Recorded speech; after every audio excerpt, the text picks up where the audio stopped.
ধর্ম নিয়ে বাড়াবাড়ি করেন না ভাই। ইসলাম কিন্তু শান্তির ধর্মের বাণী। ইসলামে কোনো মারামারি নাই, ইসলামে কোনো রক্তপাত নাই। ওলি আল্লাহর উপরে যতগুলো আঘাত করছেন, এই ওলি আল্লাহর বিচার এই বাংলার মাটিতে হবে ইনশাআল্লাহ। কথা বলেন ঠিক কিনা?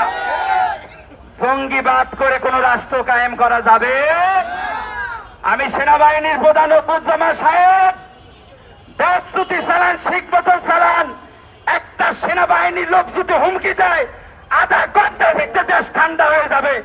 আর কিছু উগ্রপন্থীরা, এই দেশের বাতিলপন্থীরা ঘোষণা দেয় সেনাবাহিনীর ক্যাম্পের ইট খুলে যাবে।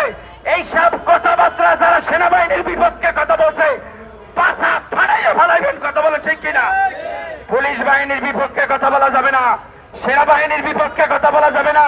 যারা সেনাবাহিনীর প্রশাসনের পক্ষে কথা বলবে, তারা দেশের শত্রু, রাষ্ট্রের শত্রু।